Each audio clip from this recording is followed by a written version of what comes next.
Welcome, everybody. We got a podcast going down again today with my buddy Jarod Higginbotham from Yakima Bait. And what has been happening lately is the Buoy 10 opener, which is probably one of the biggest things on the West Coast. If you're a salmon fisherman, you know Buoy 10, and more than likely you fished it at some point in your life. And all I can say, it's like the NFL, I don't know, Super Bowl / rodeo of the year. And so Jarod and Cody Herman pounded the fish. They did really well. And we're going to talk about their strategies, what they did to catch fish, and just some of the stories that went down. So welcome to this week's episode, Wild Fish, Wild Places, behind the scenes. Hi, behind the scenes. Hi, buddy. Behind the scenes and in front of the camera, right? Woohoo! Usually I just block the scene. So some of you may be listening to this on the actual podcast. You can't see us. If you want to see Jarod and I's face, pretty faces, you can check this out also on the Fish Talk series of the YouTube channel, Wild Fish, Wild Places. Because Jarod's a beautiful man. Hey, man, I work hard to look this good while fishing. I don't know about y'all, but being wind burnt, face burnt, rain burnt, sunshine from frozen, and to stay looking this good through all that fishing, whew, that's an accomplishment in itself. Yeah, lots of skincare products. Lots of skincare products. Copper tone is your friend. So how would you describe Buoy 10? Buoy 10 would be like a party that you don't need an invite to with 3,000 to 5,000 people. Half of them do not know what they're doing, but they're still there having fun. And everyone has an opportunity to have the absolute day of a lifetime in a fishery and be a hero or a zero. And it happens daily. And I just love it, man. I mean, I've been doing it since I was 6 years old, dude. And it is the craziest thing I've seen in the entire country as far as an opener for a fishery. 2 hours sometimes in line at the boat launch. I mean, you've been there, dude, Yeah. And you got people in there trying to launch boats with 38-foot motor homes and, all this crazy stuff, dude. And it's just, can't back a boat, can't launch a boat, backing into other people to dock. And, you finally get out on the water and it's just like, I don't know, man. It's just a surreal deal, man. It's crazy chaos, but it's one of those things. I come back every single year, bro, because I love it. Love it. What is it that attracts you and other diehard anglers there? Is it just the size of the fish, the amount of the fish, or what is it? Well, in all reality, it's kind of like, so what causes the Buoy 10 fishery, right, is there's a buoy at the bottom of the river, basically where the river ends and the ocean kind of begins, and that's called Buoy 10. And that's an actual buoy. And what that really is, it's a border marker that stops right as you enter the ocean. When you cross that, boom, you're considered in the ocean. And so that's the first. You can fish the salmon out in the salt from about mid-June, depending on when they open the season. You can fish them out in the ocean as much as you want until August 1st when the river opens. And so that's when most people want to get down there and get there, because that's their first chance at fall Chinook and fall coho coming into the Columbia River. I mean, this is our first place to ambush them. They come in, they hang out, they kind of acclimate from salt to fresh water right there. So they stage and they, they shed those salts off and continue upriver. And yeah, man, the size of the fish, you got a chance of catching a 40-pounder, right? The amount of fish this year, we're supposed to have 2 million salmon between Chinook and coho coming into the mouth of this river. So, numbers like that, and the fact that it's a 40 square mile area, it's a giant area to fish. And so you can really put, 2,000 to 3,000 or 4,000 boats out there.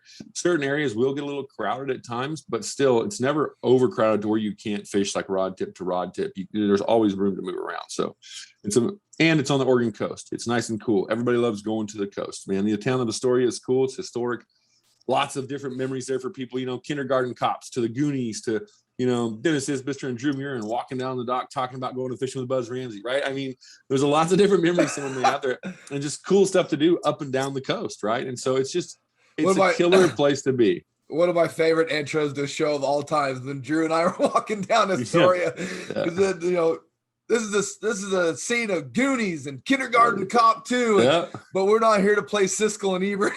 It's so funny, dude. We watched that literally last night. Me and my boy were we went and we were rigging rods because I'm going back this weekend, right? So we were rigging rods, doing stuff. So I got him dinner, and we come back. He turns on the YouTube. He's like, "What do you want to watch?" I'm like, "I don't care. Pick something." He types up, Buoy 10, boom, and like the third video was you. And he's like, "Let's watch Dennis." Boom, it's like kicks it on there. And we literally just watched that last night.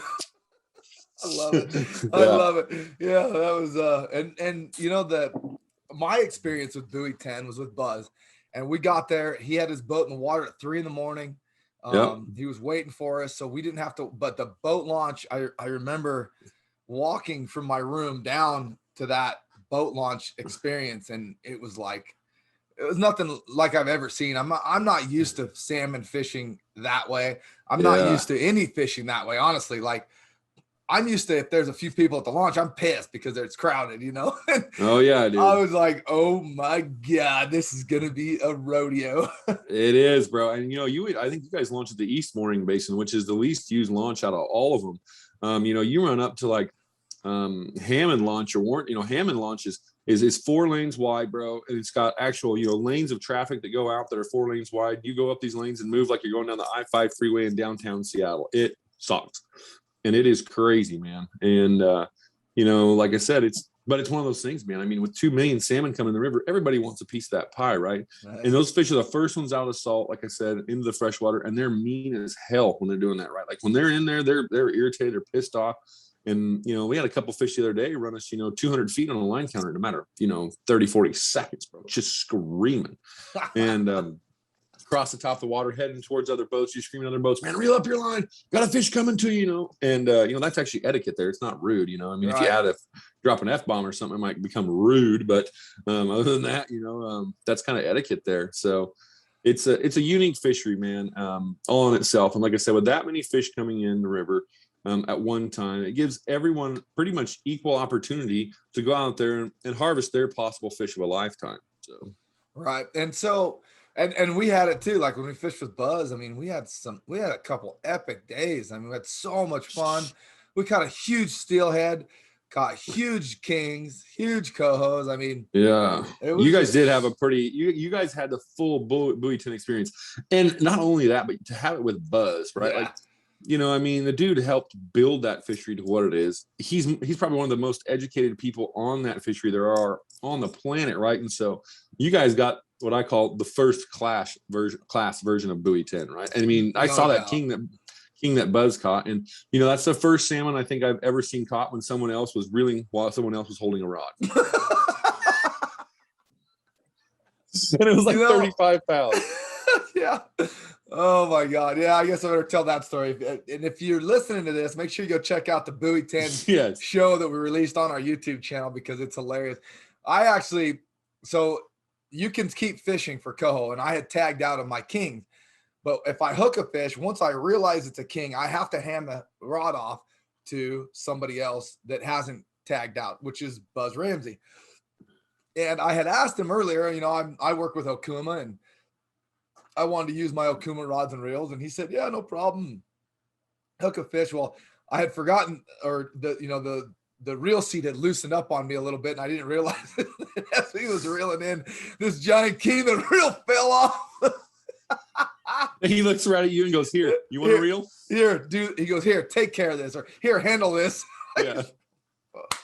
And he just laughed. Buzz is so calm about it. But yeah, pretty much classic moment. I mean, the icon, the pinnacle of the sport is using gear that is not his pro staff gear, and the reel falls right off the handle. It's like, no, this is cursed. This is not supposed to happen. Buzz Ramsey shouldn't have an Okuma. Yeah, it was so funny, dude. Can't happen. Yeah. Oh, it was hilarious. And what a good time. But we caught some huge fish, and yeah, you did. And it was just a neat experience, honestly, especially like you said, being with Buzz. But so you went with Cody Herman, our buddy, right. Day One Outdoors. Yep. Walk everybody through kind of the strategy going out there on opening morning. What are you guys thinking? What's in your head? Spots, gear, tactics, all that stuff.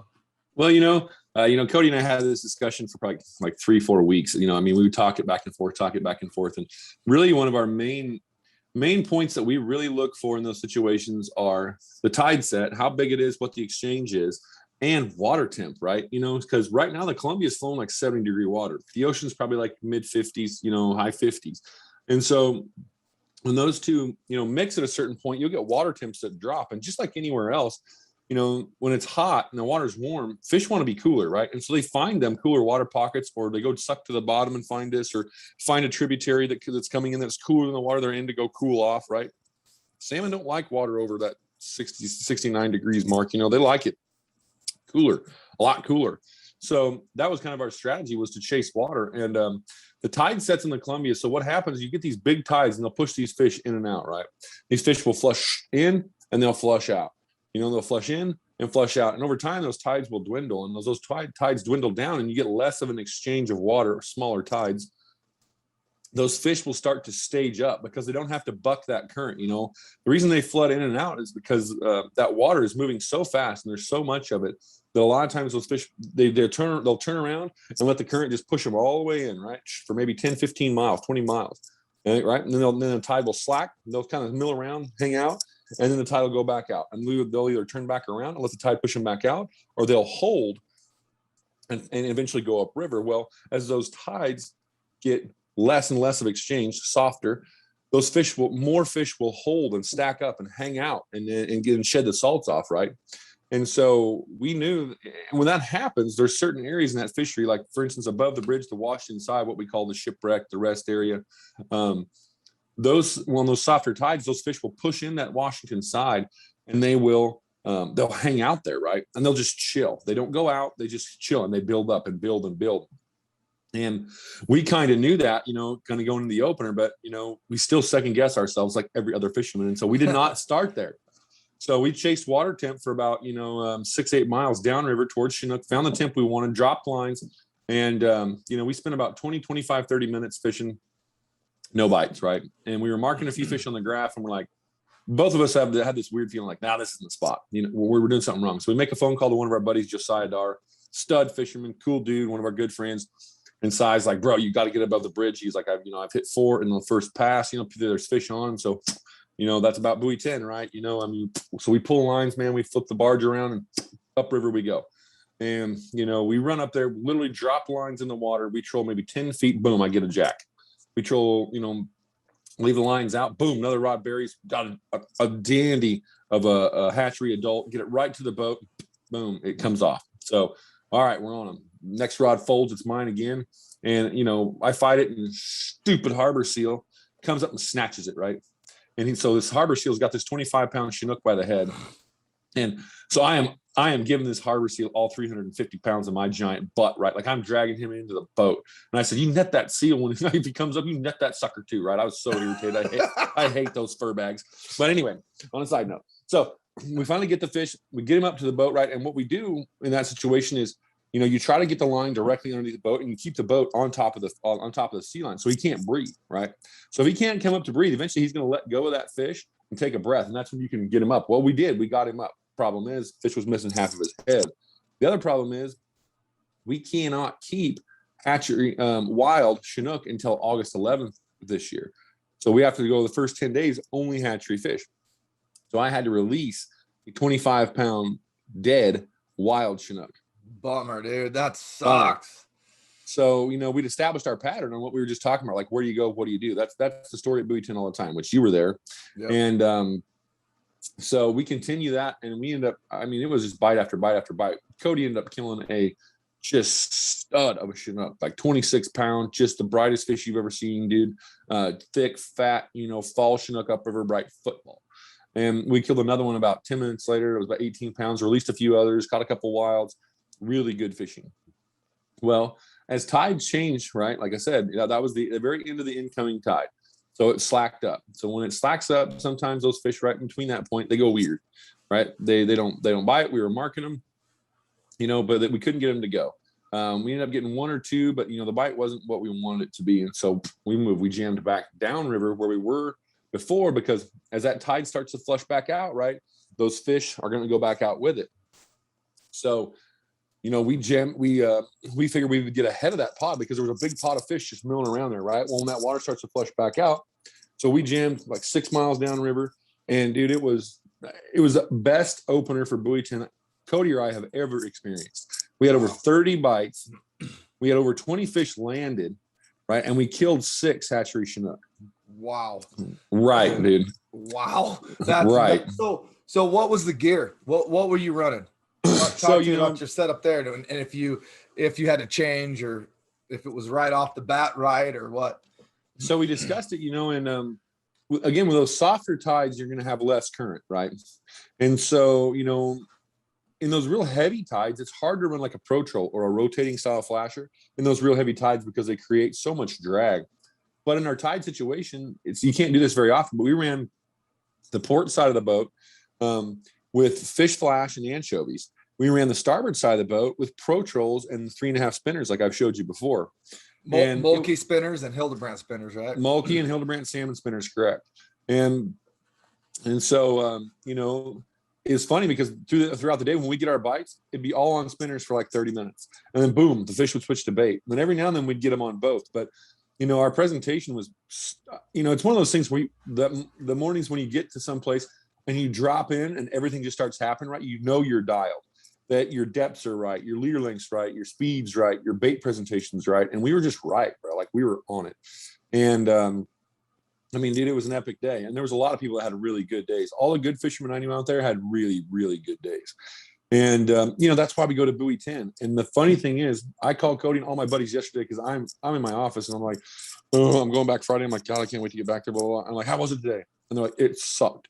Like, but that's Buoy 10, right? Those fish that were all there, they either they moved, all of them jumped and shot up river right towards Bonneville Dam, or they all went back out in the ocean. And we were marking fish. I mean, dude, we were marking fish nonstop, and they didn't mark hardly any yesterday. Huh. And so those fish all moved somewhere. And you're talking, we have buddies that are fishing basically from the end of the Buoy 10 fishery, which is the border of it's basically kind of the tongue point area. And that goes, that's the bottom line. And then all the way up to Buoy 10, that's a 40 square mile area. So we had guys that were from the tongue point area all the way to the buoy itself. And it was that way across the board yesterday. Wow. Those fish just gone. Huh. So talk to me about, for people that are listening that might be thinking about going to Buoy 10, they don't really know. Let's talk about that leader length and all that stuff. So fish flash and anchovy. The anchovy you're running with a helmet, and they've got a little bend to them, so they spin, right? Yeah. So anchovies. Oh, go ahead. So tell me color, size, leader length, anchovy. Like walk me through that setup. Okay, so if I'm rigging an anchovy, and I'll run rod reel line real quick too, but for the rods we use for this particular setup is something like in that 9.5 to even 11 foot range, and you want something with kind of a moderate action, something that bends, a little parabolic, that has some give. And we run those with the line counter reels. It's important to know each depth because we're fishing 6 to 8 rods, in that current. And we want to know where those fish are too. You see them on the finder and say, okay, man, drop your line to X amount of feet so we can get them in front of those fish. So line counter reel is important. Anywhere from a 50 to a 65, even 80-pound braid is a main line. And then, when you come down to that, so the terminal, again, the business end of the setup that we were just talking about, you come down to your terminal gear, and what you're going to want is some sort of sliding weight mechanism, right? Like a slider for your weight. We're running anywhere from 12 to 20 ounce lead balls. And so you get your slider. And then, that goes down to a chain bead swivel. So your slider's in front of a chain bead, right? Because all your gear is spinning. And so it's important to have chain beads in there so your gear doesn't get wound up, and all tangled up. And then from that chain bead, you're going to have about 12 to 16 inches of what we call a bumper. And this can be anything from, 50 to 100, 200 pound test if you want, because what that does is that keeps your leader straight in front of your fish flash, right? Which is a triangle style flasher. It's an attractant, not an actionizer, two different styles of flashers. So that 60, 80 pound, it needs to be rigid.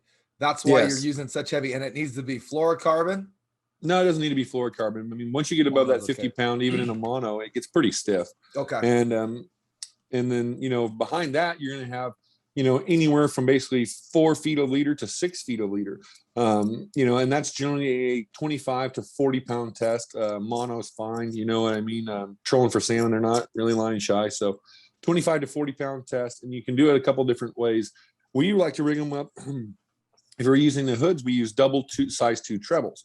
And we do the spacing on the size 2 trebles 2 fingers apart, which means I'm going to tie one treble here. The bottom of the other treble is going to hit the top of my finger. So they're only that much line between the 2 hooks. And then you have your hood on top. The anchovy's head goes in the hood. There's a little pin or toothpick. you pin it, and then you bend the anchovy just enough to where he sits about like that, and you put the treble hook right in the side, so that way that line can't move, so he holds that bend. So when you put them down the water, they spin. Right. The spin is very important also. Yeah. We have found in BC when we were fishing them, we actually ran underwater footage on those rigs along with the mulkey spinners. I rigged up some with a herring, I remember behind it, and we watched it.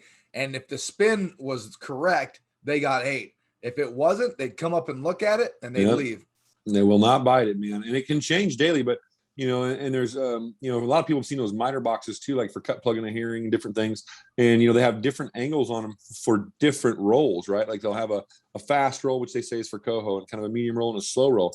Myself, man, I always just like the slow roll, dude. I like that. That pause. If it's just going like this, I've caught fish like that, but I like that. And basically the way I look at it is, if it can roll inside of a 2-inch pipe, right, you got it right.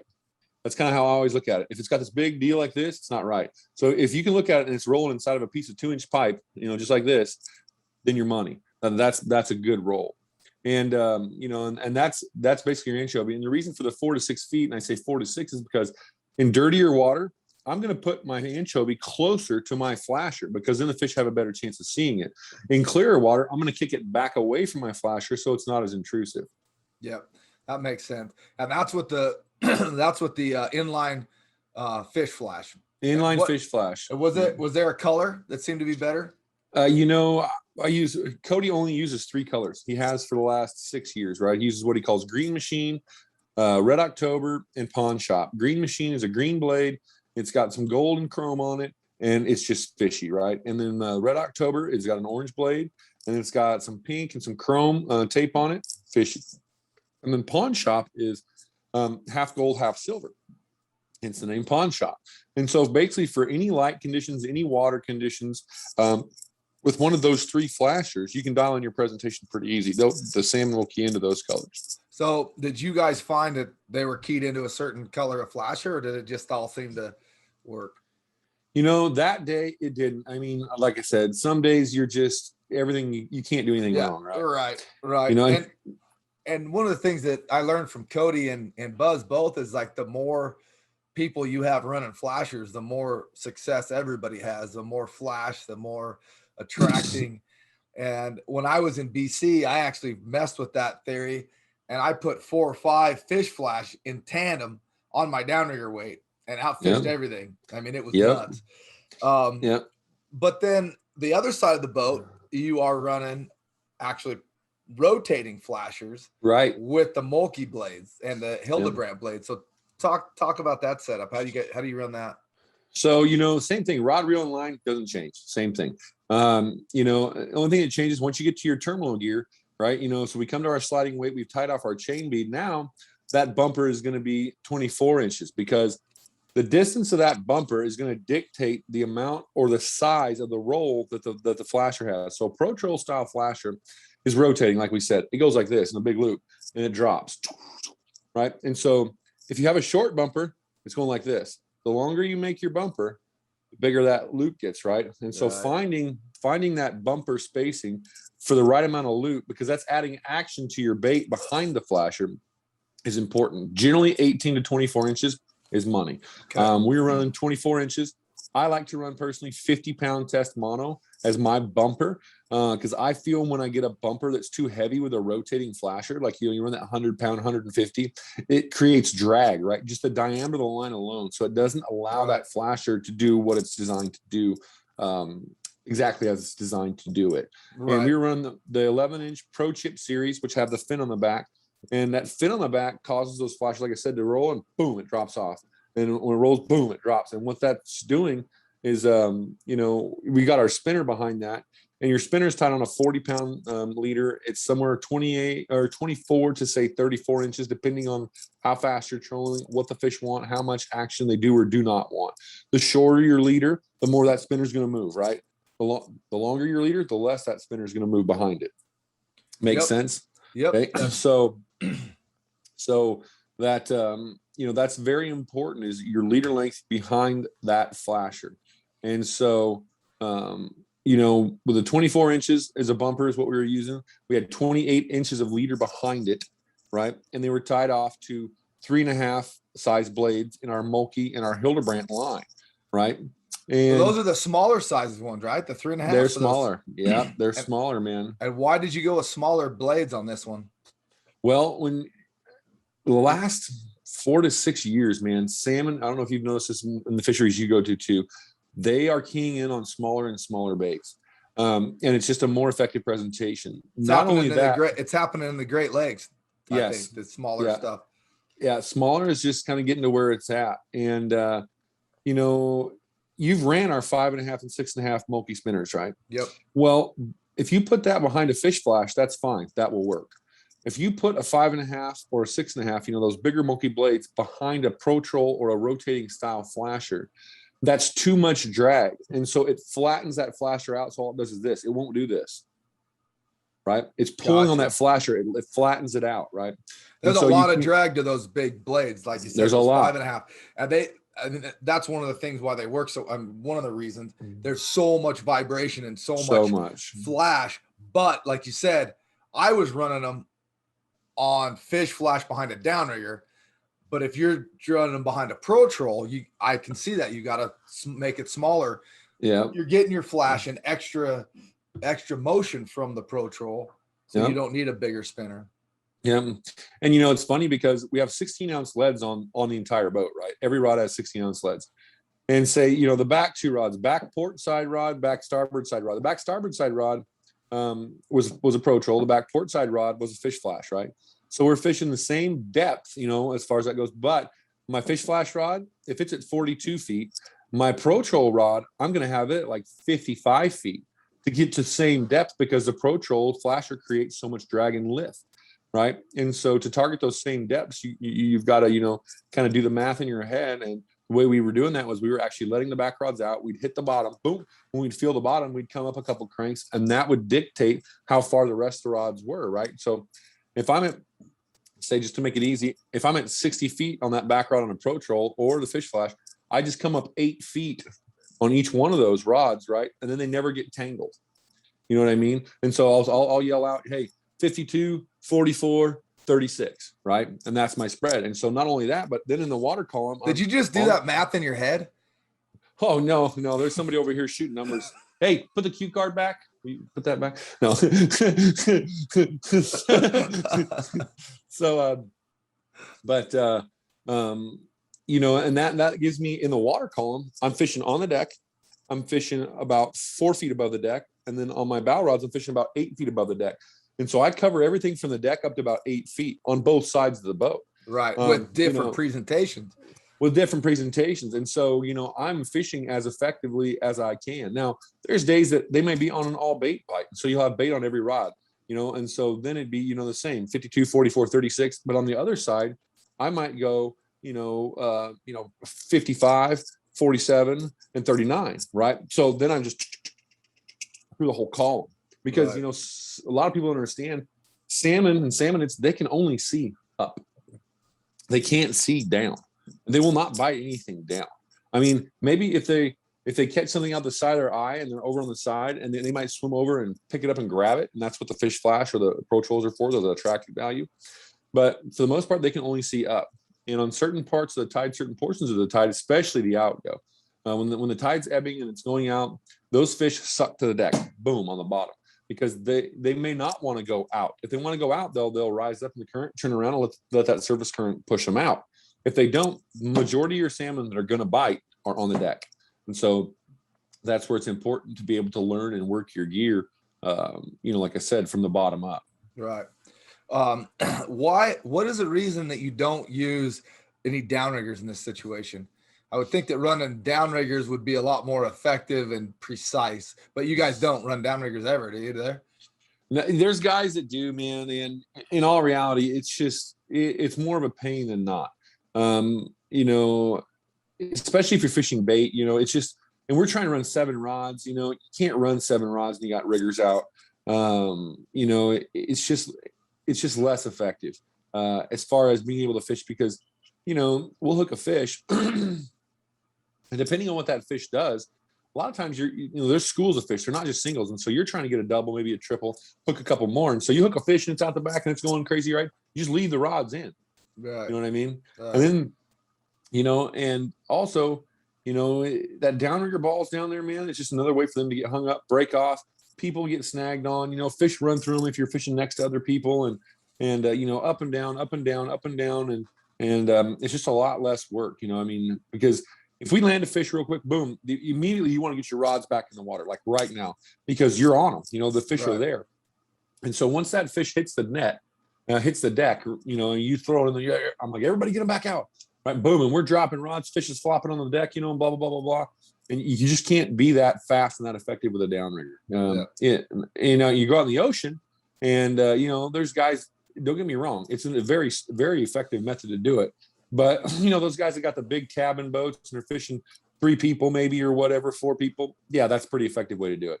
But, when you're trying to fish 7 people up and down, and especially for guides, right, working a downriggers all day. Again, you can only put 2 to 4 people out there on the boat, and they're wanting to put seven rods out. So, yeah, I got you. And I knew there was a reason, and because we've never done it, but that makes sense. So somebody's learning buoy 10, maybe never been there before, or just wants to know how to be better at it. I think for me as going there, obviously, Day One Outdoors, Cody Herman does a daily update on this YouTube page, which is huge. I mean, that's giving you colors and what the fish are doing. So you're definitely going to want to check that out. But would those 2 techniques that we talked about be your game plan day in and day out unless something changes? Or is there something else that you would normally go to or tell somebody to try out? No, it's not, man. And that's the thing, is it changes daily. Like, for years, I've been fishing since I was 6 years old. And all we ever fished as a kid, Ben, was dipsy divers, deep 6 divers, and a blue label herring. That was it, bro. And you'd go out pulls, right? Like go 15 pulls, 16 pulls, 18 pulls, because there weren't line counters back in the 80s, you know what I mean? So it was 6 pulls. Yeah, and that was effective, right? And we crushed them doing that, and so I still fish herring, you know what I mean? Depending on what, how much bait's in the river and water temp, right? Like the colder the water temp, the more I'm going to gear towards bait. If that water temp's 65 or less, I'm really geared towards bait. Once that water breaks that 65-degree mark and up, I'll start leaning towards some of your hard baits. Like last year, murdered them on spin fish, murdered them. And I've only had a chance to fish it one day this year. And our presentation was so dialed, there was no reason to change it, right? Right. And one of the things about the spin fish, if you're not, say you're not an expert on rigging those live or those dead bait rigs, the herring and the anchovy on the helmet rigs, the spin fish was set to get that roll perfect every time without screwing anything up. So that's a pretty safe technique to go with. Yeah. And you can stuff it with whatever you want. And if I'm fishing a spin fish, my ideal thing in a spin fish is, for those of you that don't know what I'm talking about, because spin fish is probably kind of a Northwest-ish term, is, what we've done is we've taken a body of a bait that looks similar to a flatfish. We've made it to where you can break it open in the middle and you can stuff it with your favorite bait, right? So it opens up in the middle. We stuff tuna fish or herring or squid or sardine or whatever in it. You put it back together and then it rolls around your line. And, the setup I talked about before, it's most effective with a Pro Troll style flasher, rotating flasher. I do catch them with fish flash though. That does work too at certain times, but that Pro Troll style flasher and your leader length on that is going to change from your spinner because, they both have different actions. They do different things. And so my ideal leader length is, again, I tie that on a 40-pound test line. I use double 3/0 hooks on pretty much every size that I fish. And I'm running those 32 inches to 36 inches a leader. That's to my Pro Troll. That 32 to 36 inches comes from my lead hook. So I'll put my lead hook on the end of the table. I'll measure that leader out. I'll tie my swivel at either 32 to 36 inches, depending on how much action I want. Again, the 32 inches is going to make that spin fish move more behind the flasher than the 36. And, that's a super effective technique. And my bait that I prefer to put in them is I use tuna in oil. I use chicken of the sea, tuna in oil. Crack open a can of tuna in oil. Don't make a sandwich.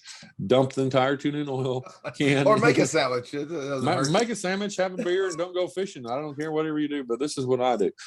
So I put it in a Tupperware container. I add some krill powder from Procure. I add some sand shrimp oil from Procure, and then I add some rock salt. And the krill powder and the rock salt is going to take that and mix it into more of a paste, right?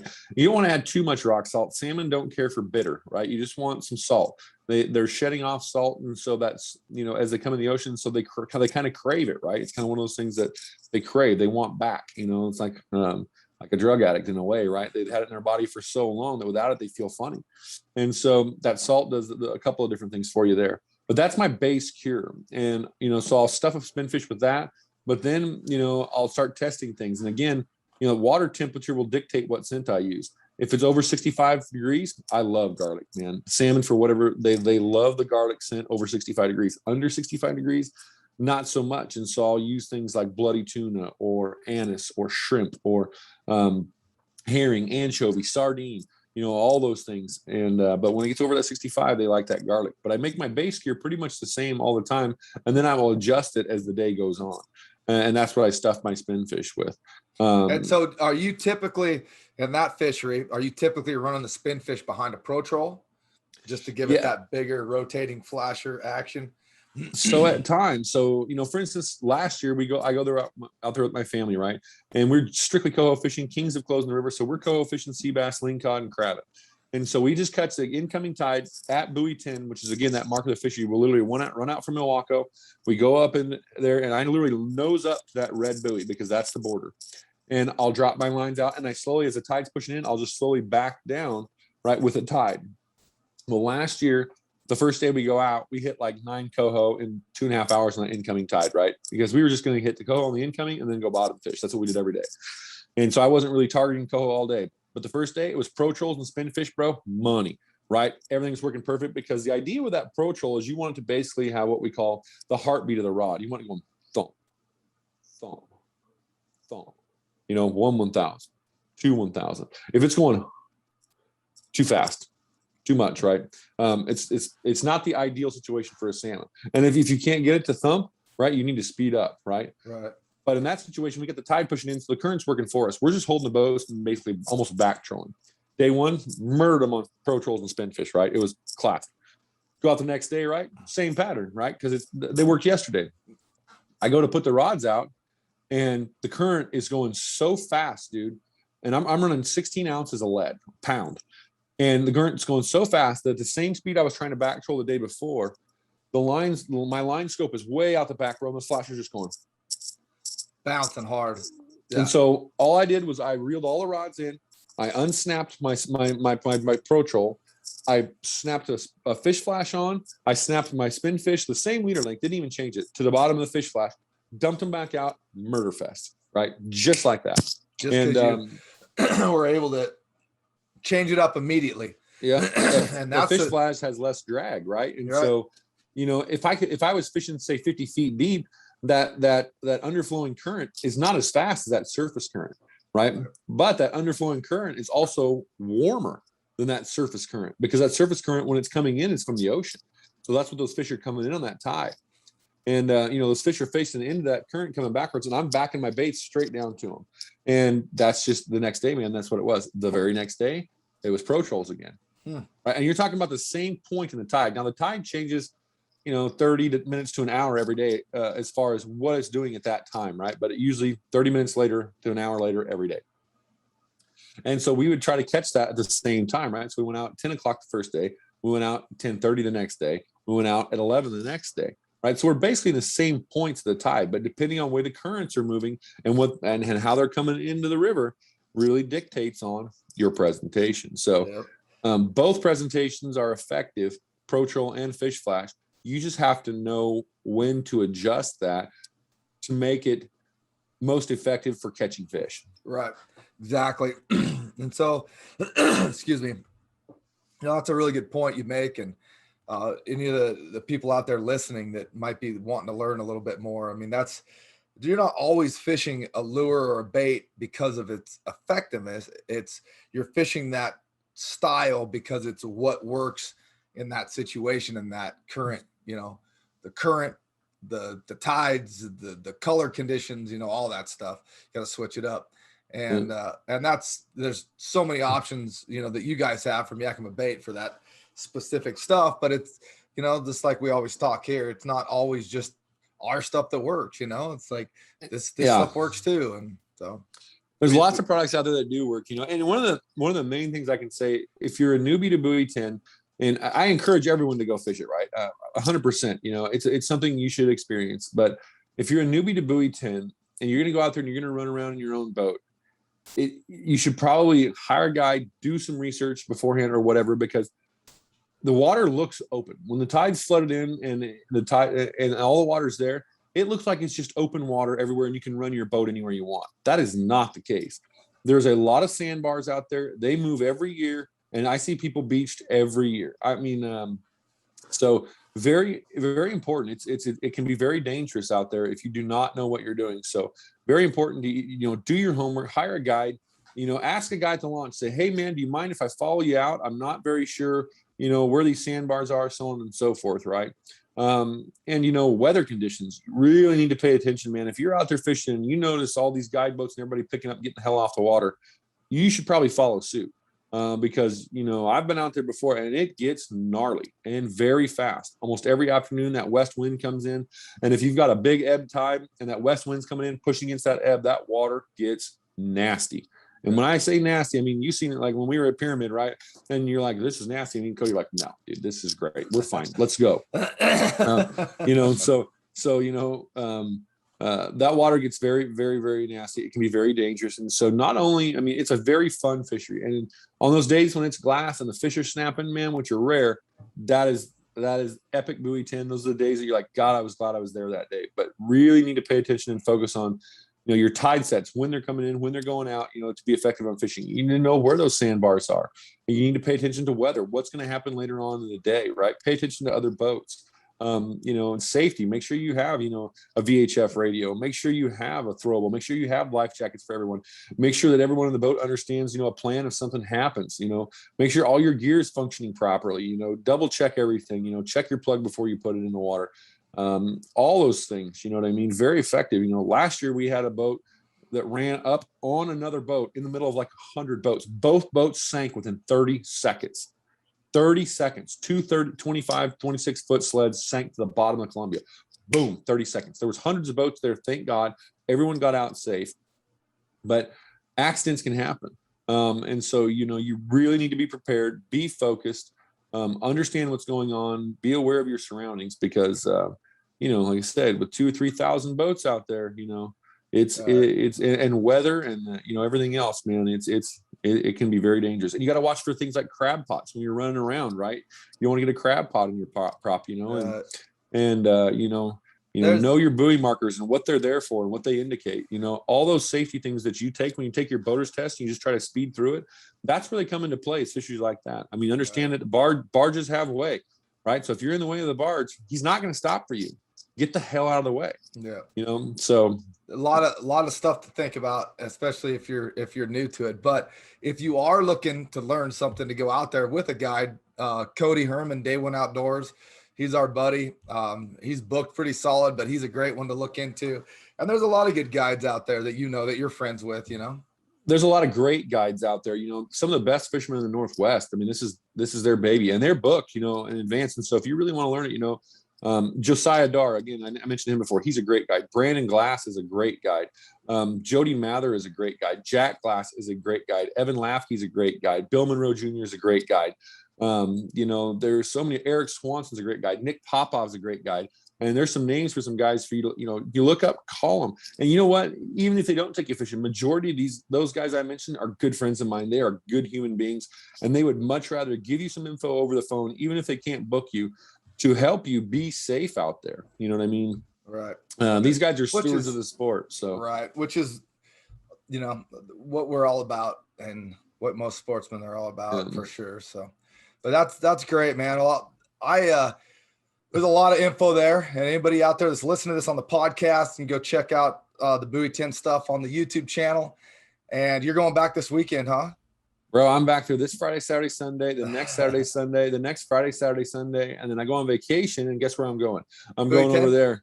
I'm going over there Thursday. It's Thursday, Friday, Saturday, Sunday, Monday, Tuesday, Wednesday. Yeah. And that's the very end of the season. The season technically ends for Chinook on September 6th. And so Cody leases my boat from me, and so he's got it. I'm fishing on my dad's boat the next few weekends, but so I get my boat back September 4th. I'm going to fish coho September 4th, 5th, 6th. I'm going to fish coho and kings, and then the 7th, 8th, 9th, I'm heading towards the ocean. I'm going to fish sea bass, lingcod, and go catch myself a whole bunch of crab. So sounds like heaven. But yeah, it's fun, bro. We'll do another one of these. Leave us some comments. Let us know if there's any specific questions you have for Jarod, and keep us posted. But thanks for joining me, buddy. It's just great info as always. Yakima Bait, Jarod Higginbotham. Yeah, this week's episode, Wild Fish, Wild Places. Thanks for joining us. Yeah.